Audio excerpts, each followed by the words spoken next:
Seja muito bem-vindo a mais uma edição do Hoje e Sempre. E hoje o nosso cenário está muito bonito e eu tô com uma responsabilidade gigante, gente, porque além da nossa entrevistada ser uma entrevistada gigante, aqui no cenário tem uma jornalista gigante também. Marisa, do Cast do Bom, está aqui acompanhando tudo, Marisa. Que bom que você está aqui. Me deixou um pouquinho nervosa, viu? Quero ver, deixa uma mulher linda, nervosa. Gente, a nossa entrevistada de hoje é a pré-candidata a deputada federal Gisela Simona. E no mês de julho não teríamos como não convidá-la para vir aqui para falar sobre algo tão importante e tão triste também ao mesmo tempo para o nosso estado. Primeiro, muito obrigada pela tua participação aqui no Hoje Sempre, deputada. O mês de julho, infelizmente, no nosso estado, já né, nesse período do primeiro semestre, mais de 20 mortes por feminicídio. Uma tristeza, algo que impacta nós enquanto mulheres, mas que também demonstra ainda mais a tua força nesse trabalho, né, deputada? Obrigada mais uma vez pela tua presença. Primeiro, obrigada, Júlia, por estar aqui com você, né, participando do programa. É sempre uma honra poder compartilhar um pouco dos nossos trabalhos, do que nós temos feito por Mato Grosso, pelo Brasil, nessa condição de deputada federal, né, e aquilo que nós estamos lutando para que aconteça. E realmente a gente fechou aí o primeiro semestre do ano de 2026 com uma estatística ruim, né, que é de 26 feminicídios no estado de Mato Grosso, né, algo muito triste, né, e o mês de junho especificamente foram com 7 feminicídios, o mês até agora, mais né? grave, né, do ano, né, por enquanto, né, e algo que a gente fala assim, é um período, você disse, é um ano de eleitoral, né, muita gente surfando nessa onda de defesa da mulher, mas eu tenho muita honra de ter prestado muitos serviços ao nosso Brasil,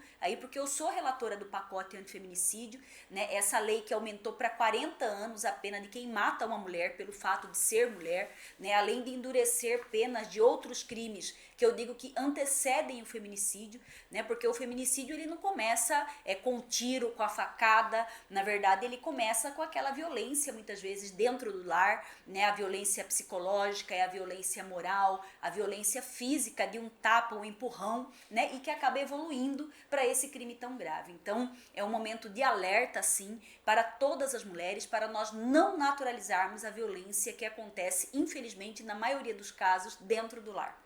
E enquanto deputada, a senhora percebe muito uma situação do nosso estado de machismo, até né, dentro dos próprios políticos, quando a gente trata de feminicídio, as leis poderiam ser mais duras, mais severas.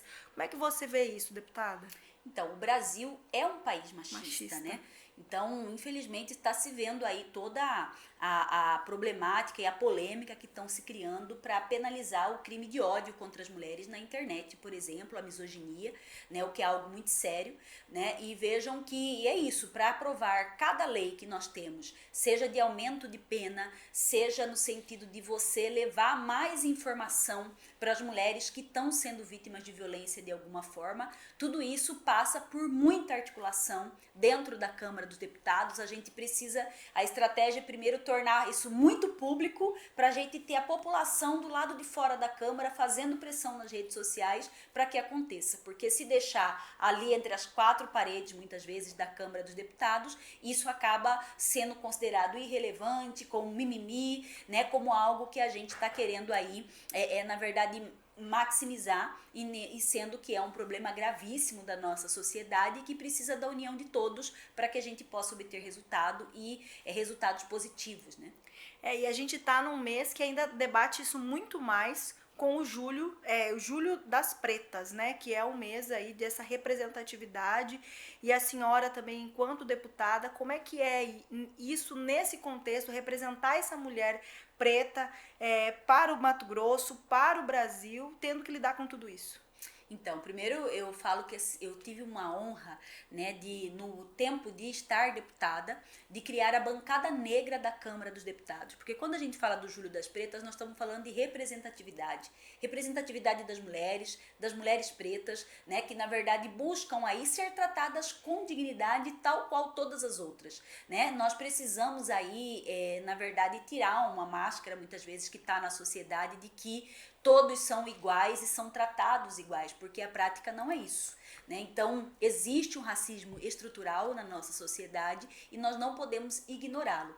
Né? Então, julho é o mês que nós temos aí, o mês de Teresa de Benguela, né? Dia 25 de julho é esse dia comemorativo. Inclusive, na próxima semana estarei indo para Vila Bela da Santíssima Trindade, né? Que é a nossa raiz aí, o berço de Teresa de Benguela, né? Que é a primeira capital do nosso estado e que faz aí com toda a festança que é feita lá um pouco esse resgate cultural das nossas origens, né, e que é preciso valorizar.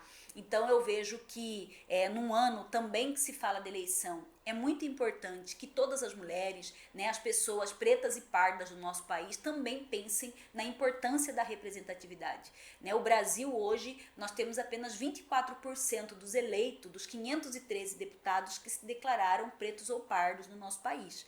Né? O que demonstra pouca ou baixa representatividade num país em que nós temos mais de 50% da população que assim se declara. Né? É mais difícil ser deputada mulher preta? Com certeza é mais difícil. É mais difícil porque você cria barreiras, né? Às vezes as pessoas olham para você e te julgam, infelizmente, pela cor da pele, né, num contexto de inferioridade, né, o que é algo muito ruim, né, que é o preconceito, né? Então, muitas vezes depois da fala, do diálogo, mostrando propriedade naquilo que você quer e naquilo que você diz, é que você adquire respeito. Né? Então, isso é muito ruim. Não deveria ter esse julgamento preconceituoso da sociedade, né? E deveria ser algo que realmente as pessoas têm que fazer essa autoanálise. Né? Muitas vezes, até quando criticam no sentido de ser um mimimi, de falar sobre racismo, algo que é algo desnecessário, como alguns às vezes colocam, é importante de quem sente essa dor, né? De quem já passou pelo preconceito, ter voz, né? E ser ouvido. Falando de proteção a essas mulheres, você defende a implantação de delegacias virtuais, né, doutora? E também a questão da mulher portar, né, adquirir e portar spray de pimenta. Queria que você falasse um pouco, tendo em vista que a gente vem aí acompanhando algumas críticas nesse conceito de passar a responsabilidade para essa mulher, enfim. E a importância que você vê nesses dois projetos. Então, primeiro a questão do spray de pimenta, não é só uma vontade. Hoje, felizmente já é uma realidade. Foi março, né? Março de 2026? Foi março agora? Isso, agora nós tivemos aí a aprovação no Senado, né? Porque eu fui relatora na Câmara dos Deputados desse projeto que dá posse, né? Libera o uso, o porte do spray de pimenta para autodefesa das mulheres, né? E agora em março de 2026, na verdade, nós tivemos essa aprovação no Senado, né? Logo nós devemos aí ter a sanção por parte do presidente da República e veja que isso é fundamental, porque nós estamos falando isso de autodefesa. Né? São lugares que muitas vezes você está sozinha, né? Que o Estado não está lá. Né? Então você às vezes vai fazer uma caminhada no parque cedo, né? Você vai ter que pegar um ônibus para voltar para casa da universidade, do trabalho, da escola, e aquele período, né? Aquele tempo que você está ali, você precisa minimamente de um tempo para poder correr, que seja, para poder buscar ajuda, para poder gritar socorro, né? Então nós precisamos disso. Então nem é o extremo de porte de arma, nós não estamos falando disso, exatamente. Mas não é não ter nada para se defender. E é claro, quem se sente preparado para isso vai usar, quem não se sente não, né? E quando nós relatamos o projeto de lei, nós fizemos um substitutivo exatamente com a condição de que o local que vende isso, que na verdade faça um treinamento rápido com essa mulher para poder usar. Você tem que saber destravar o spray de pimenta, né? Você tem que saber aí para onde mirar, a distância que o agressor precisa estar no máximo para poder ele ter um efeito, para você poder correr, para poder pedir ajuda, né? Então são situações mínimas aí de capacitação para poder usar a ferramenta, né? Então isso é muito importante, né? E uma outra situação que você coloca aí, né? Você falou das delegacias virtuais, né? O que a gente coloca já existe uma lei hoje no Brasil que obriga a ter a delegacia 24 horas, né? Mas nós sabemos que do ponto de vista financeiro é impossível você ter isso imediato implantado em todas as cidades brasileiras.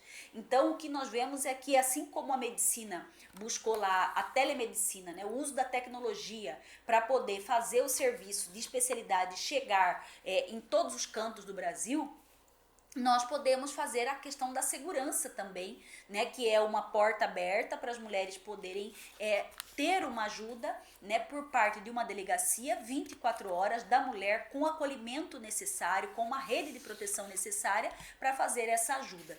Então nós entendemos que isso é importante, nós precisamos avançar. Nós tivemos um grande ganho agora com o governador Otaviano Pivetta em Mato Grosso, que foi a inauguração da delegacia 24 horas em Várzea Grande, que era um clamor das mulheres aqui, né? E que nós precisamos expandir, né, para outros locais também, né? E enquanto isso não puder ser feito fisicamente, que pelo menos de forma virtual isso possa acontecer, não só em Mato Grosso, mas em todo o Brasil, e por isso apresentamos um projeto de lei nesse sentido na Câmara Federal. Com relação a listas de estupráveis da UFMT, como é que está sendo aí essa questão? Está sendo debatida na Câmara? O que você, além dessas punições que os responsáveis merecem, algo nesse contexto está sendo feito também, deputada? Trazendo ainda essa questão das mulheres? Então, o que na verdade... Isso assustou todo mundo, sim, né? Sim, isso muito, principalmente partindo dentro de um centro de educação, né, de ensino, que é uma universidade, né, de alunos de direito, né, que na verdade deveriam ser os promulgadores daquilo que é correto dentro da lei, né. Então isso chocou muito, não só o estado de Mato Grosso, todo o Brasil, né. Nós nos manifestamos prontamente em torno disso, né. Tivemos uma conversa com a reitora da universidade, Marluce, porque nós entendemos que tem que ter punição, né, claríssima disso, né. Nós tivemos inclusive desdobramentos disso depois, mas existe o processo aberto na esfera federal, né, e o que nós temos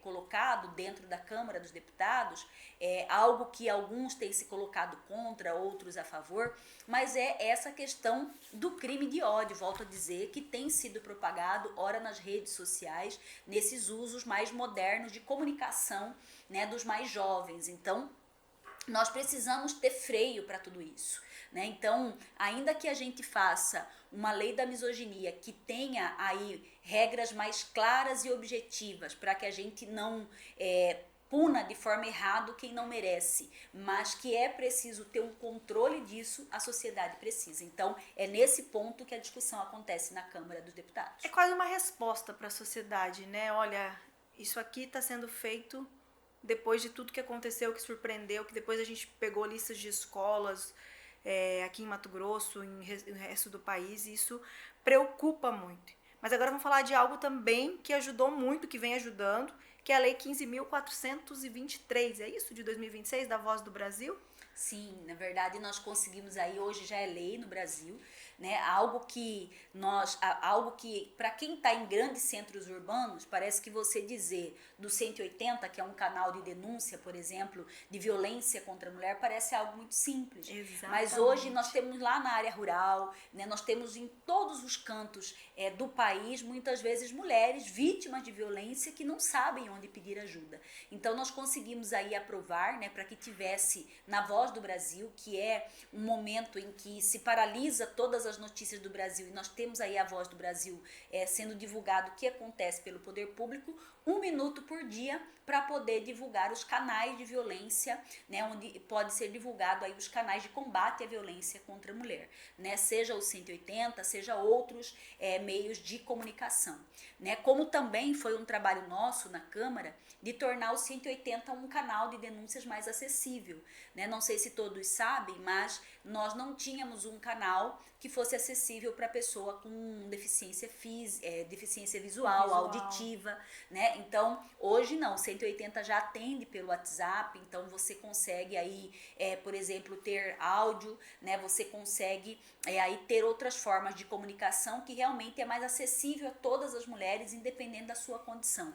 Então, são situações aí que são lutas importantes, né? E que é o momento que a gente vê a importância dessa representação, né, nos espaços de poder aí, eu digo desde uma Câmara de Vereadores, de uma Assembleia Legislativa, né, da própria Câmara Federal, do Senado, né, de nós termos aí a presença feminina também nesses espaços. Doutora, uma particularidade que eu acho muito de muito aplauso da senhora está muito relacionado a, de alguma forma, o seu discurso, o seu trabalho ser importante, virar debate de direita à esquerda, de esquerda à direita, né? E a resposta que a gente tem disso é o PRC 13, né, de 2026, que recebeu assinaturas de parlamentares de diferentes partidos e isso prova, mais uma vez, dando a minha opinião aqui agora, Marisa, o seu trabalho, né? Aquilo que você luta e tudo mais, e são 33 meses já, mais ou menos, né? Isso. Eu queria que você falasse um pouquinho disso, assim, dessa sua trajetória, desse seu trabalho de discurso que, de alguma forma, aí mostra o que não importa o partido, o que importa de fato é o povo, que eu penso que é isso que hoje nós, enquanto sociedade, buscamos nos políticos, né? Aquele que tem interesse com o interesse do povo e não do partido. Exato. Então, algo que eu tenho muito orgulho também, Júlia, é de falar que eu, durante o meu período de mandato, eu sou a única parlamentar de Mato Grosso 100% frequência na Câmara dos Deputados, né? E algo que é muito ruim quando você cita esse PRC, é porque é algo que é muito, eu chego a dizer que é desonesto com o parlamento quando você tem uma pauta que surge do nada, né, e vem para debate de algo que vai impactar a vida de milhares de pessoas no Brasil sem que tenha uma discussão prévia. Então, o nosso PRC foi exatamente prevendo que uma pauta do Congresso, da Câmara dos Deputados, ela seja apresentada com pelo menos 24 horas de antecedência, né? O que é fundamental, seja para que o parlamentar estude o tema, seja para que aqueles grupos que vão ser diretamente atingidos possam fazer a comunicação com o seu parlamentar, dizer o que é bom, o que é ruim daquele projeto e ter uma discussão que realmente vai ser positiva para o Brasil. Então, a gente conseguiu, né, dentro dessa busca de resultados, né, e não só de gritos ou likes, como alguns parlamentares infelizmente buscam, mas trazer um resultado positivo para as pessoas, a gente conseguiu esse apoio, né, de pessoas da direita, da esquerda, do centro, o que é fundamental, né? Inclusive, é algo que também eu acredito que posso me orgulhar, é o fato de ter sido vice-líder do maior bloco da Câmara dos Deputados, com mais de 300 parlamentares, exatamente porque a gente viu a busca de resultados. A gente não ficou olhando ali bandeira partidária da esquerda ou da direita. A gente buscou aquilo que era resultado. Se era bom para o país, a gente defendia e dava a mão, né? Então, foi assim que a gente conseguiu avançar. Conseguimos relatorias importantíssimas dentro do parlamento, né, e fazer acontecer algumas coisas em que às vezes se aguarda anos para poder ter um efeito, a gente conseguiu fazer em menor tempo. E você trouxe essa questão da frequência de 100% e a gente pode trazer isso também no Gisela na Estrada, né? Que inclusive em recessos parlamentares também houve esse trabalho de escuta, né? Ao longo aí de Mato Grosso afora, vamos dizer assim. Mas eu queria que você trouxesse para a gente as principais demandas, o que você mais ouviu ali, deputada, enquanto população, e o que isso pode ser feito para, de repente, a gente conseguir fazer esse Mato Grosso ser melhor nesse contexto. Então, primeiro que eu falo sempre assim, que a gente precisa mostrar que Brasília está mais perto das pessoas do que elas acham que está, né? Poucas pessoas têm contato com os deputados federais, isso é muito ruim. A gente precisa dessa aproximação, né? Tanto assim que em muitos lugares que eu fui, né, como Cotriguaçu, por exemplo, cidades que as pessoas falam assim, nossa, né, eu nunca conversei com um deputado federal aqui, né, na minha cidade. Uau. Então, é algo que realmente isso é muito importante, né? E quando você sente o percurso da estrada, né, porque eu gosto sempre de dizer que enquanto alguns vão de avião, a gente vai de carro, que é o que a gente pode e tem condições de pagar. Então, quando a gente faz esse trajeto de carro, a gente sente o drama da estrada, né? A gente sente a dor da distância. E quando você ouve uma mulher lá na ponta dizer que com seus 35 anos de idade, fala assim, eu nunca fiz uma mamografia, porque na minha cidade não tem, e para mim fazer a mais perto é 500 quilômetros, você consegue entender a importância, né, de muitas vezes isso, você destinar com emenda parlamentar para aquela cidade um mamógrafo. Parece uma coisa simples, parece um aparelho barato, né, mas não tem em muitas cidades brasileiras. Então, é algo que a gente sente essa dor conversando com as mulheres. Você vê hoje muita gente tratando da saúde só quando a doença chega, o que é muito ruim, e não faz o preventivo. Não é porque a pessoa não quer, é porque não tem. Não tem, né? Então, a gente precisa mudar essa régua, né?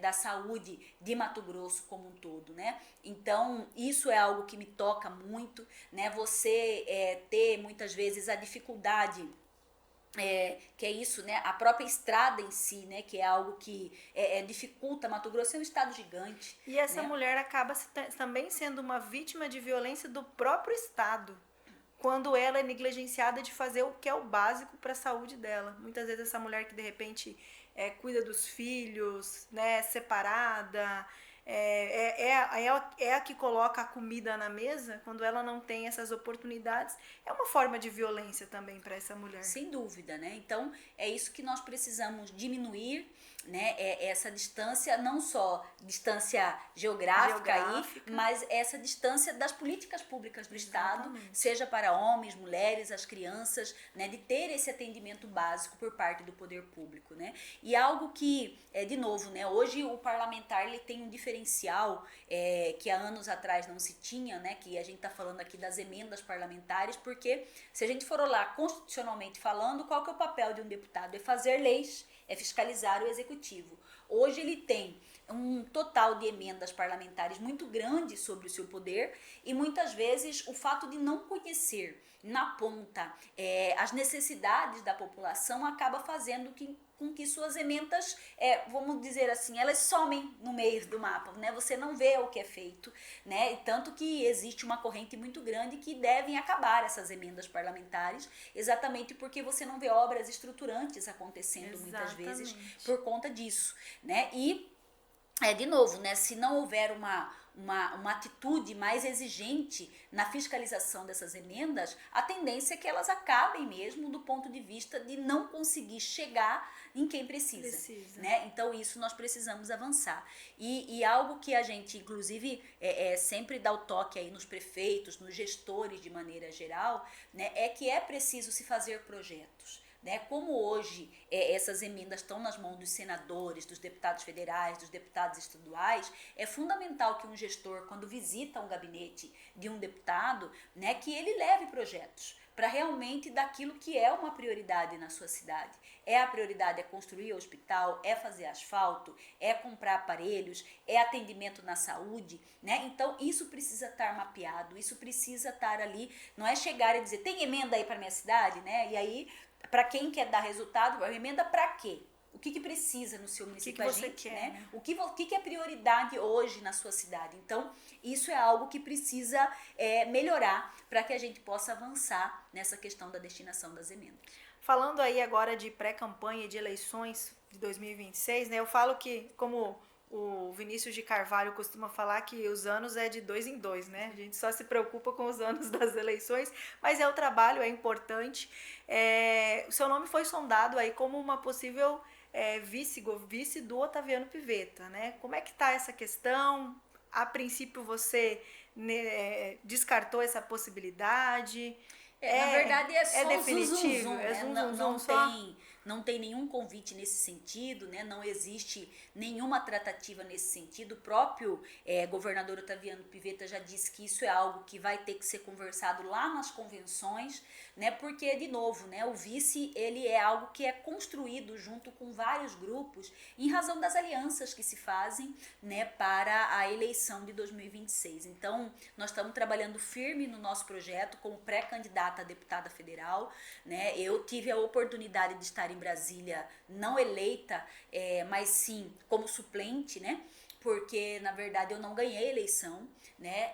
Nós tivemos aí a situação do titular ter assumido uma pasta dentro do governo e nós assumimos o mandato, né? E foi uma grande oportunidade, e a gente sempre diz que quando a gente tem oportunidade, né, pessoas que vêm de onde eu vim, na verdade a gente, trabalha e honra essa oportunidade que a gente teve. Então é isso que a gente busca o tempo todo, né? Mostrar para que a gente fez essa decisão de estar na política, né? E nós queremos isso, né? É mostrar a nossa capacidade com mandato completo. Então, por isso que a gente está colocando, né, o nosso nome como pré-candidata a federal. E achei até bonita essa entrevista que fizeram, essa reportagem a respeito do encontro, né, que você fala sobre isso. Quem veio de onde eu vim não desperdiça porta aberta, diz Gisela sobre trajetória em encontro. Antes da gente continuar falando de pré-candidatura, eu queria que você falasse um pouquinho da sua trajetória, doutora. Acho que é importante a gente conhecer também a história, né? Uma breve história aí de quem são os candidatos. Conta um pouquinho aí. Então, eu sempre gosto de dizer, né, que, na verdade, eu sou uma cuiabana, sou advogada de profissão, sou de uma família aí de 5 irmãos de sangue, mais 8 adotivos. Uau, o meu grande. pai é grande, né? O meu pai é cuiabano, da região do Porto, ali da Cruz Preta, para quem é cuiabano mais antigo. A minha mãe varzéagrandense, ali da região da Guarita, né? E um pai que nos incentivou muito a buscar nos estudos, né, a forma de você superar toda e qualquer dificuldade que a gente tem na vida. Então, o fato de você não ter um sobrenome político, né, de você ser mulher, de você ser negra, tudo isso poderia para alguns ser obstáculo e significar limite para muita coisa. Mas a gente sempre vem buscando superar todas essas dificuldades, né, buscando conhecimento, buscando estudar, né, buscando nos aperfeiçoar naquilo que a gente gosta de fazer para poder vencer barreiras. E eu passei no concurso público para o PROCON do estado de Mato Grosso, né, tanto que muita gente ainda me conhece como Gisela do PROCON, né, em razão dos mais de 10 anos que tive ali à frente da diretoria do PROCON, né, um período que eu fui a voz de muita gente, né, um período em que a gente entendeu que a população precisava conhecer mais os seus direitos, dos seus deveres como consumidor, né, e conseguimos ser por muito tempo porta-voz, né, e quando tentaram calar essa voz, né, no sentido de nos exonerar do cargo que eu ocupava dentro do PROCON, a gente resolveu compartilhar com a população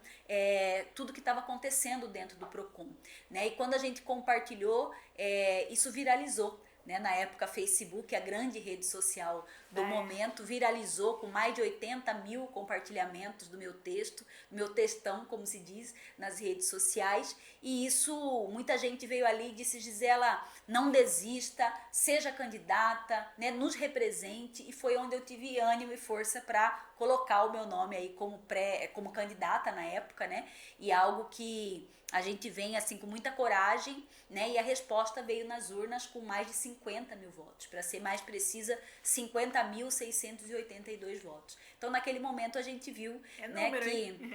gente, é muito gente. CPF votando. Então, naquele momento, a gente viu que a política pode ser de todos, né? Pode Exatamente. ser de todos, basta o povo querer. Então, alguns vêm com milhões, mas é isso, tem que combinar com o povo antes, porque quem decide em quem vota é o povo, né? E é ele que é dono aí do seu voto. Então, foi assim que a gente veio participar da política, né? E hoje estar, né, nessa condição como deputada federal é algo que nos honra muito, né? E que a gente tem a responsabilidade da representação e tenta dar o nosso melhor. Bom, você mesmo falou, né, que assumiu como suplente e agora tenta novamente a cadeira própria, vamos dizer assim, né? O que muda em questão de, politicamente, doutor, em questão de responsabilidade política, né? Caso venha aí a vitória nas urnas nesse novo ano aí de 2026.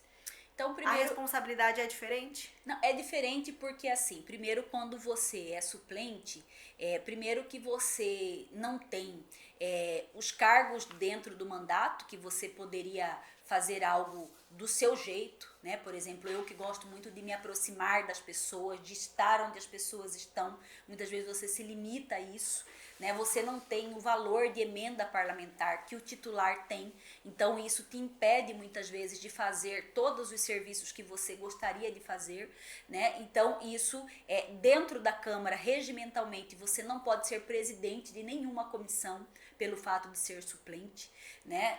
Você não pode ser candidato a líder do seu partido porque você é suplente. Então são limitações que acontecem, né, e que o titular não tem. Então eu acredito que com o mandato completo a gente consegue ajudar muito mais pessoas, a gente consegue posições importantes, seja de representação do Estado, seja para lutar por aqueles direitos que nós acreditamos. E essa corrida de pré-campanha aí você vem fazendo pelo Mato Grosso afora. Nosso estado é muito grande, né? São mais de 140 municípios.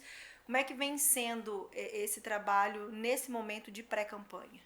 Então, andando muito, né, visitando muitos municípios de Mato Grosso, conversando com as pessoas, entendendo as necessidades para montar a nossa proposta, né? E é isso, né? Mato Grosso, tudo é muito longe, tudo é muito caro, né? Então, e aí você tem que fazer esse trabalho, mas que recompensa muito do ponto de vista de você conseguir entender as necessidades das pessoas, né? Então é algo que realmente nos fortalece também, porque quando a gente vai em cada canto de Mato Grosso e a gente vê pessoas que estão acompanhando o nosso trabalho, que gostam do que a gente faz, né? Que dizem, você me representa, então isso é muito forte. E isso nos, de alguma forma, nos dá energia, né, suficiente para poder encarar essa batalha que não é simples, né? Não é simples. A gente... E nem justa às vezes, né? Não é simples, né? E nem justa. Nem justa. Seja uma concorrência que é desleal, ora por situação financeira, ora por uma condição de que às vezes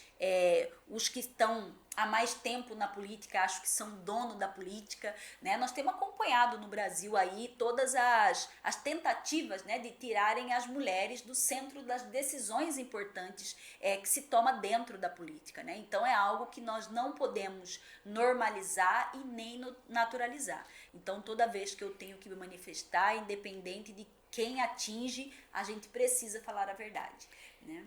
E uma chapa majoritária aqui no nosso estado com a presença feminina, o que você acharia disso? Não, eu acho que é necessário. Necessário, né? É fundamental. Eu tô vendo aí os grupos se montarem aí, né? Nós temos uma pré-candidata a governo com o risco de levar aí uma rasteira, né? Como se diz aí, o cuiabano diz, o que é muito grave, né? Porque eu vi aí a nossa pré-candidata a governadora se colocando desde o início e de repente outra pessoa do mesmo partido agora tenta tomar o seu lugar, né? O que é muito grave, e isso é rasteira que a gente não pode. E que já vem fazendo um trabalho, né? Já vem fazendo esse trabalho de pré-campanha. De visitação. Não vi nenhuma das outras chapas apresentar ainda. Quem já apresentou vice, apresentou pelo menos publicamente, que eu vi homens de vice também. Então é algo muito sério, né? Então eu espero que realmente as mulheres aí não sejam só da boca para fora que devem participar dos espaços de poder, mas que sejam verdadeiramente convidadas a ocupar espaços importantes. Que tenham, né, essa voz, porque essa voz delas que dão voz para nós. Claro, né, isso é muito importante e isso e pode ser mensurado, né?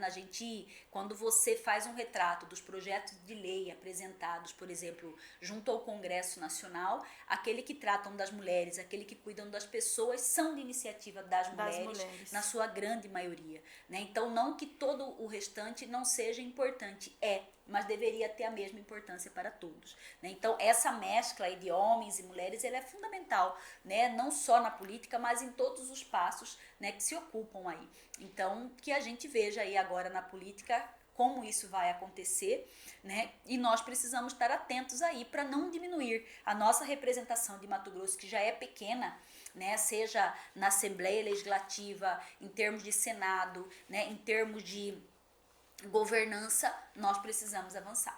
Antes de eu fazer a última pergunta, você falou sobre o PROCON, a superintendência. Inclusive fui estagiária do PROCON em jornalismo naquela época aí, com a Dominique Biancardini, com o pessoal aí. Ela estava aqui esses dias também. Muito legal, doutora. Conheço o seu trabalho de pertinho lá. Já levei uns arranca-rabo da doutora, viu? Oh, não foi pouco não, mas aprendi. Eu queria que você falasse também desse trabalho enquanto defesa do consumidor na Câmara Federal, né? Que é um trabalho que a senhora tem também muito forte nesse contexto. Então, defesa do consumidor é minha paixão, né? Inclusive, muitas vezes as pessoas me questionam até, mas por que deputada federal? Você nunca foi vereadora, nunca foi deputada estadual, e por que federal, né? Porque eu via nisso, como a minha paixão sempre foi direito do consumidor, né? A lei que trata dos direitos dos consumidores do Brasil é uma lei federal. Então eu dizia sempre para mim mesma, né? Se eu quero mudança nessa lei, é lá em Brasília que eu vou conseguir fazê-la. Então é a minha decisão de ser candidata a deputada federal. E aí vejam que lá, né, hoje a gente tem um grande problema no nosso país, que são as fraudes financeiras acontecendo. Nossa, demais. Né? E nós temos aí, dentre elas, por exemplo, o cartão consignado, que é um dos maiores vilões aí hoje. Inclusive tem um projeto de lei para extinguir o cartão de crédito consignado no nosso país, porque que é uma luta contra fraude. O sistema.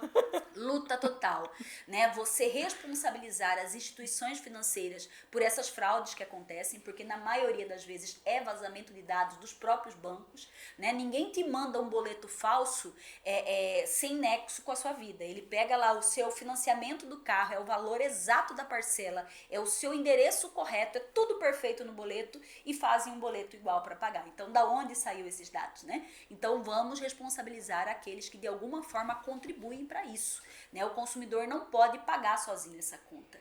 E a gente vive uma epidemia nesse momento, que são as bets, né? Os jogos aí, né, o famoso de tigrinho a vilão de tigrinho. Nós temos aí muitas pessoas endividadas, se suicidando no Brasil, e de novo, nós precisamos aí responsabilizar quem faz os bets no Brasil, os influenciadores que usam bets no Brasil, regulamentar a publicidade das bets no Brasil. Isso tem que ser uma bandeira, né, que tem que passar pelo Congresso Nacional. Então a gente tem projeto de lei nesse sentido, né, e é algo que a sociedade não pode aqui só ficar sofrendo, né, com essa situação. Nós fomos contra a liberação dos jogos, mas se não conseguimos travar, que minimamente, né, a gente tem as empresas aí sendo responsáveis pelo dano que causam aí a nossa nação.